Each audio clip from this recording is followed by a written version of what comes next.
Greetings everybody, my name is Tommy the Game Master. Well, today I will be reviewing one of the best Pokemon games I have ever played. And also, one of the worst Pokemon games I've ever played. Yeah, Pokemon Scarlet and Violet are a bit divisive when it comes to the community, and I can understand why.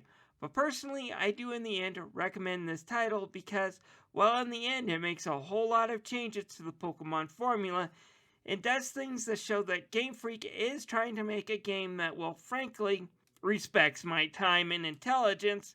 And although far from perfect, I love this game and what it's trying to do.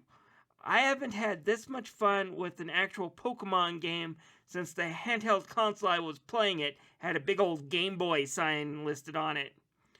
That said, the detractors do have some good points, and I will take out my dead Mudsdale and give it a proper thrashing later in this review. First, let's start off with the two good things that have changed in this game, and that's most of the story and most of the changes in the gameplay are really great, and I want to talk about those first before I get into the well-known performance issues.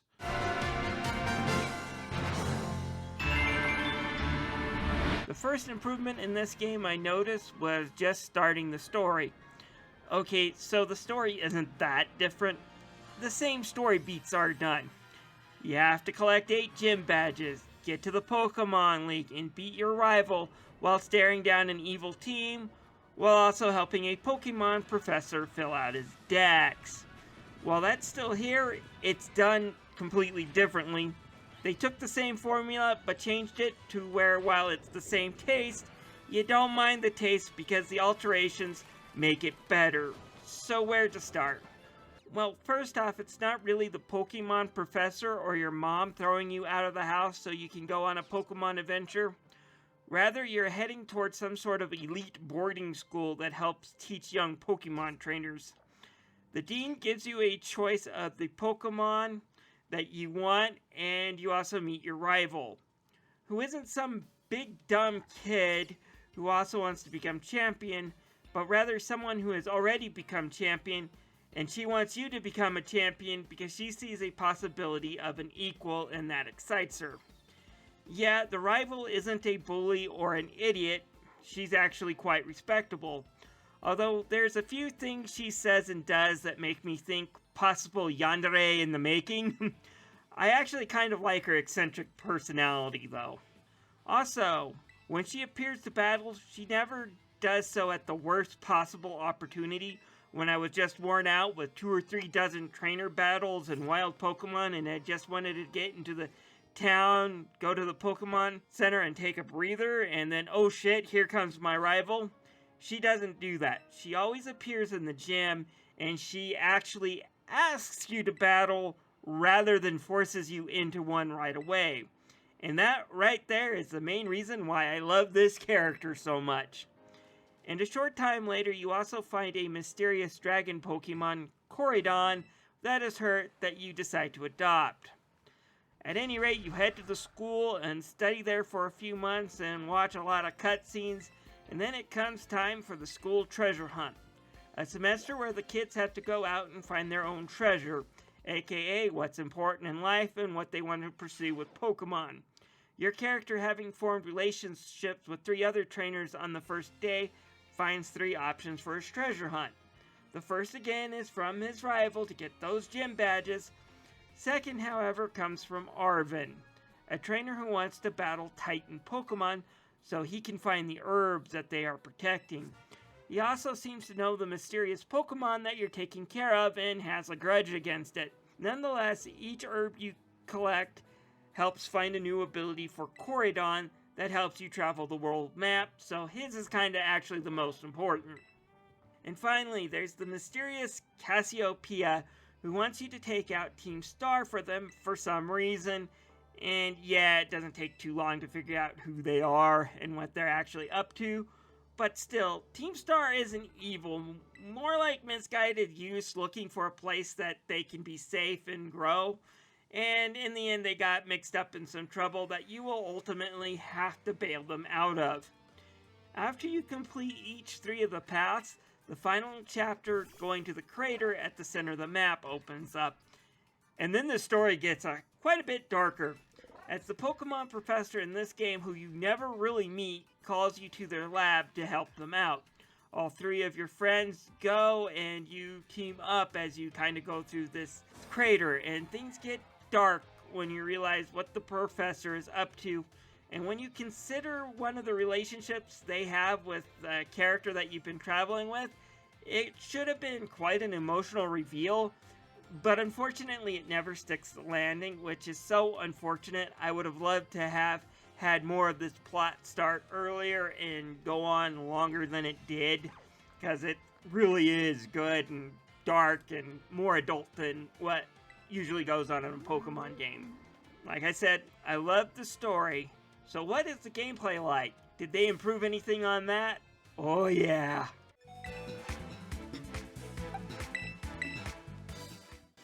One of my complaints about Shining Pearl, also known as Stankapoo, was it wasted a whole lot of my time, from the fact it seemed to take forever to get anywhere, from my rival showing up at the worst possible times, and just not having a good variation of Pokemon or things to do. It was the same Pokemon occurrence that had occurred in the original Pearl, and the remake did nothing to address the game's many problems. In fact, it made it worse by having 99% of the game be so easy it was boring, only to get to the ending and have my head unfairly smashed in because your final opponents, the Elite Four, were not coded correctly. None of that happened here, and it's because the whole formula would change for the better.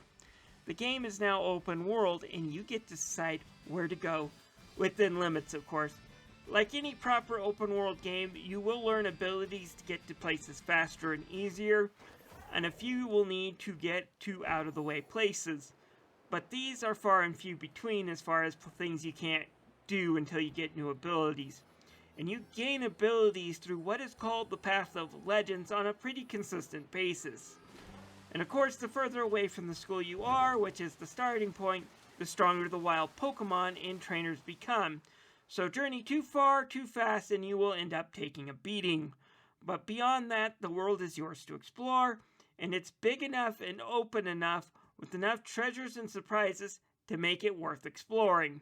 Also, the Pokemon appear on screen so you can avoid them, and if you really want to get them out of your way without battling, you can send your frontline Pokemon out to rampage about. You get less experience for each Pokemon they beat, but it also takes a lot less time to do, and I just love this feature. Speaking about saving time, the Pokemon centers are now drive-ups and not buildings. You don't have to go inside to heal your Pokemon. You just pull up and ask the nurse to heal your Pokemon, and even the animation of her doing so has been reduced to just a few seconds, and God, I love that. The Pokemon you get and captured are also varied. I never felt like I was hurting for a Pokemon's type, unlike Stankapoo, where there were no fire types. And since I can see the little Mons finding whether or not I want to stay in an area and capture them, it's pretty easy overall. So I just enjoyed this part of the game. Another huge improvement I want to talk about, though, are the trainer battles. One of the things I hate about playing the classic Pokemon games as an adult are the trainer battles. Way too many of them with just repeated character designs and animations. Pokemon I have to fight, and then afterwards walk a few steps to fight in it with another trainer for several more minutes. Not in this one.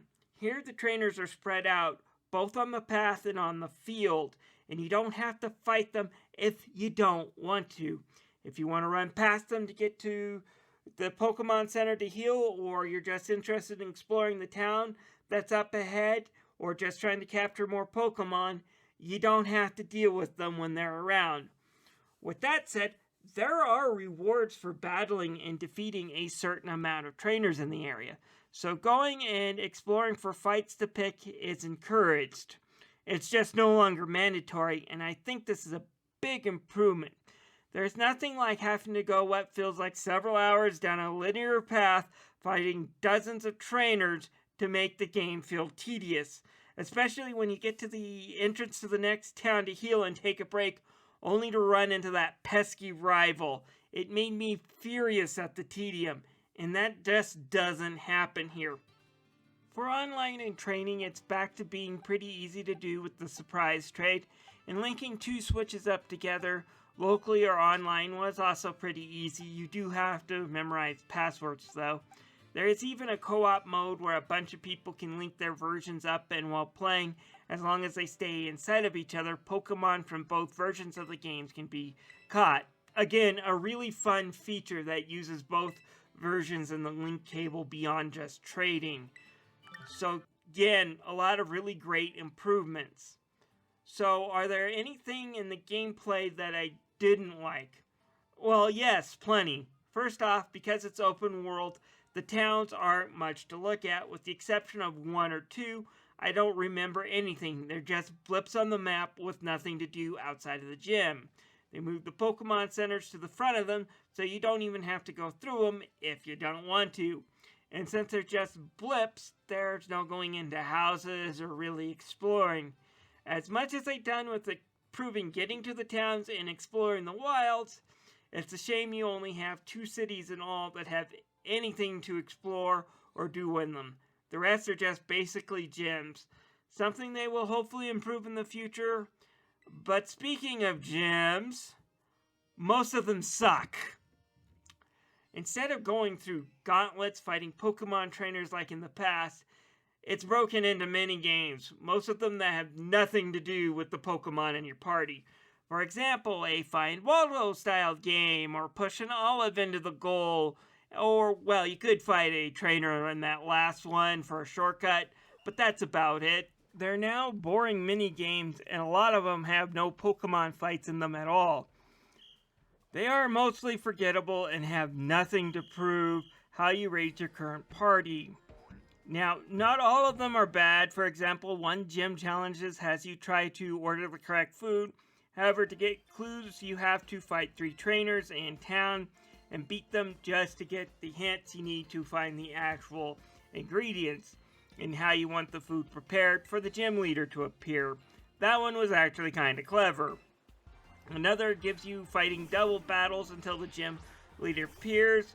Those were fine, but most are half-baked. And the gym leaders in the Elite Four, I noticed, never use potions to heal their Pokemon, making them quite a bit easier to anticipate and beat. And then there is defeating Team Star, which doesn't give you as many rewards and is kind of put in there for a time killer. Don't get me wrong, I take it over having to clear these bozos out of several high-rise buildings and one underground base, as raising their bases only takes about 10 minutes of your time at max. But basically pick 3 Pokemon to idle battle through the base, have them defeat a certain amount of their Pokemon, and then defeat their leader in their huge semi-truck powered Pokemon, and get a few TMs for your reward. Repeat until you clear them all out, and then defeat the mysterious Cassiopeia at the end that you have to have half a brain if you haven't figured out who she is before you even cleared the first base. Only Arven's quest to find and fight Titans feels like it was a properly built-in, challenging, and worth the effort, really. And his is the greatest rewards of powering up your rides to make getting around easy. It's not perfect. There are loads of things Game Freak needs to improve to make a perfect Pokemon game out of it. But it's the first time I found myself losing track of time in a Pokemon game in a very long time. I don't consider this game to be lazy, RGT85. There are a ton of improvements and right directional steps. I think the problems with this game is on the opposite side of lazy, an issue that has affected a lot of the game industry and might even destroy it if the game industry isn't careful with how it uses it. I believe this game problem has to do with something called crunch. Granted, it's just a theory anyways. But anyways, it is time for me to get out my Mudsdale corpse and whip. It's time for a proper beating.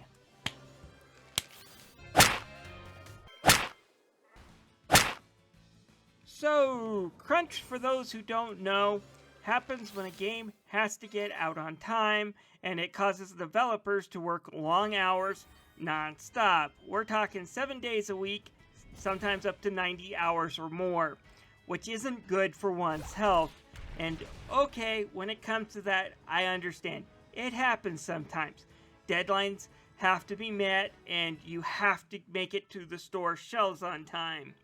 If developers are compensated and allowed to get rest after it happens, I don't think it's that immoral. It's just a very shitty part of a job.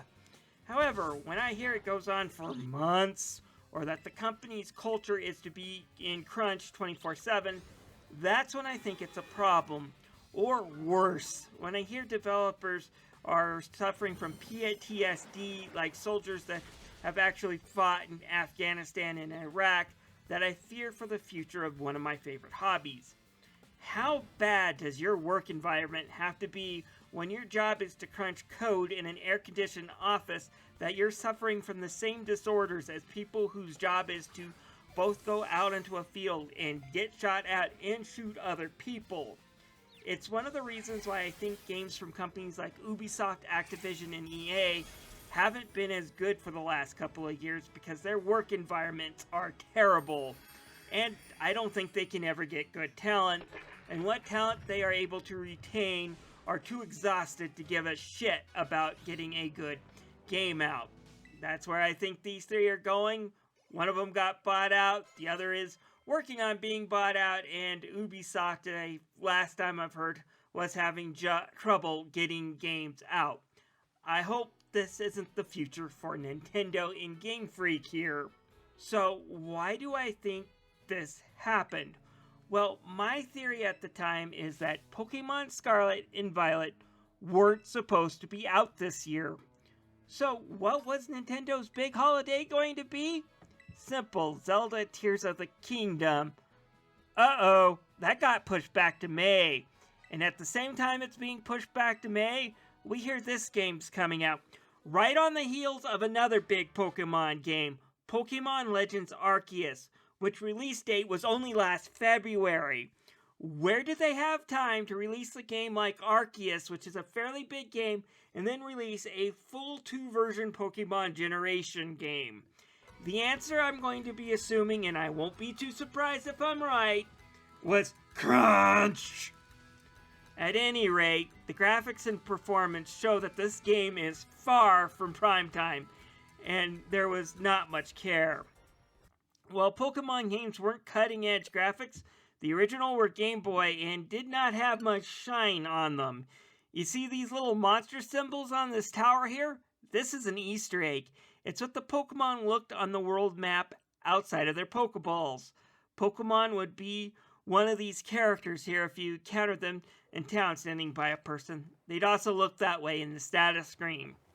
At any rate, having them not push the Switch to the limit would be okay, with some of the trainers' areas in the Pokemon looking like they came out of a 3D game would be fine. Not great, but fine if the game actually ran smoothly. But nope, the game frame rate jumps around like a kangaroo on a freaking pogo stick. It's not Sword Art Online levels here, but the fact that I can draw comparisons to that should show you what you're in for. Also, some things like trees and grass just pop out of nowhere, or you can see them popping up as you run along the world. It's almost funny watching it. And then of course the camera can show through walls and show you the back end of things. This is kind of embarrassing. Yeah, I know this happened a lot on the N64 games, but the N64 is a quarter-of-a-century old piece of hardware. What the hell is going on here, Game Freak? Switch may not be a powerhouse console, but it can do better than this. Again, Zelda Breath of the Wild is 5 years old and ran better than this. Hell, Arceus, for all my complaints, ran better and smoother than this. And yes, people do have the right to question Game Freak, Nintendo, and the Pokemon Company about what's going on here. They own one of the largest IPs ever made, and make billions from it every year. If Game Freak themselves don't know how to make a good running console game, then maybe they need to hire some help from Nintendo Studios, or Namco Bandai, or something, because this looks awful. And I pray, that there wasn't any type of abuse of employees or crunch during the making of this game.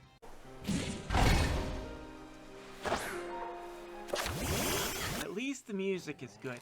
I like a lot of the old tracks that play here as you run around the field, and some older themes like the Pokémon Center have some really decent remixes.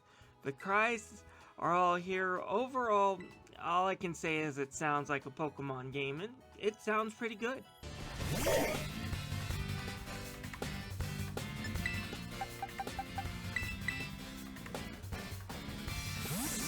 Personally, I think this game is a remarkable improvement over the last couple of Pokemon games. The changes to the gameplay and story mark a huge step in the right direction. Unfortunately, the presentation takes a big dump on all of that. This game was clearly not meant to come out this year, and yet Nintendo rushed it out anyways. And I can't help but think we will hear stories and controversies of developers being forced to crunch excessively in order to get this game out to the public before Black Friday. I hope not, but I just have that feeling. If you don't mind bugs and frame rates being inconsistent, then you should definitely try Pokémon Scarlet. If you don't like bugs in your graphics, stay far away from it, because I don't think any patching is going to fix this train wreck. Blech. At any rate, folks, let me know what you think of Pokémon Scarlet. You guys have a wonderful day.